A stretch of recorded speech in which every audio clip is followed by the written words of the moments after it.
siyaasadda daryeelka bulshada aynu maanta isugu nimi ansixinteeda qaybteedii ahayd af Soomaaliga waa siyaasaddii ugu horeysay ee daryeel bulsho ee ay yeelato Soomaaliland halka dib u dhac baad ka dareemaysaa oo waxaad leedahay inagoo ah dal faqri ah soo dagaalamay abaaro ku badan yihiin cudurradu ku badan yihiin duruufteenu ay hoosayso waa la soo raagay in siyaasaddii daryeelka bulshada maanta la sameeyo oo way shacab u baahan daryeel baynu nahay mar horena in la sameeyo ahayd laakiin maanta un baa Ilaahay qadaray siyaasadani waxaan u maleynayaa waa siyaasaddii ugu cuslayd ama dhaqaalii ugu badnaa ku baxay ama waqtigii ugu badnaa la geliyay marka loo eego siyaasadda dalka laga sameeyo sidii horeba loo sheegay siyaasadda waxaa la maray dhammaan degmooyinka Somaliland tuulooyinka iyo gobolada siyaasaddan waxaa lacagteeda naga caawiyay Save Children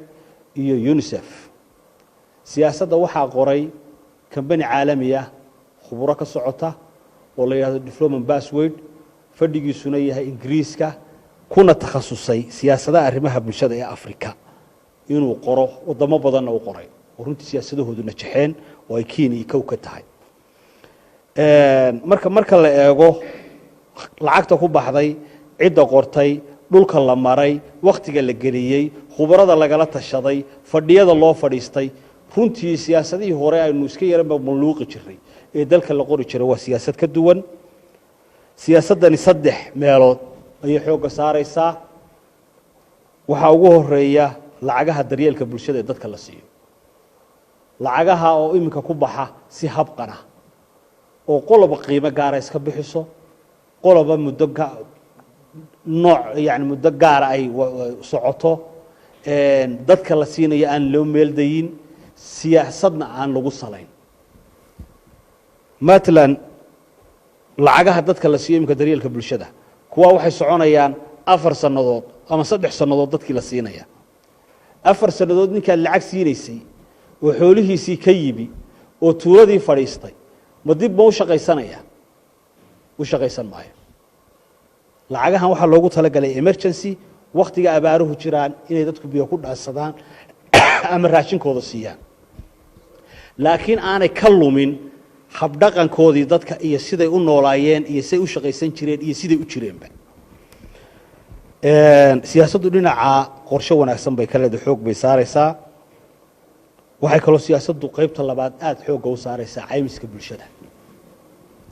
in qofkii haday gabadhii u mulayso meel ay wax ka hesho ay hesho kii naafada ahaa kii xanuunsaday kii wax soo gaareen in dadka caymis leeyihiin waxa kale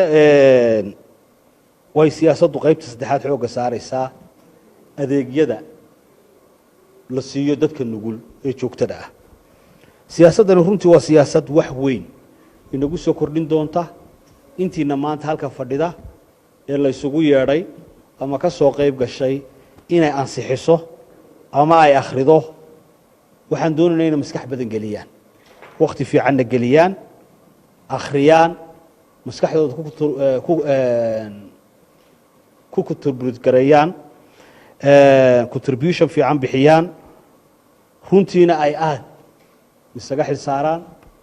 mar labaad way idinka mahad celinayaa ka soo qaybgalkaad ka soo qayb gasheen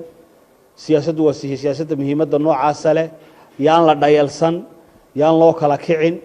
indho waaweyn ha lagu eego weynayso ha loo qaato ha la tafatiro insha Allah waxaan markaa rajaynayaa in wax fiican inoo soo bixi doonaan weydin mahad celinaya dhamaantiin hay'adaha caalamiga kuwa maxalliga ah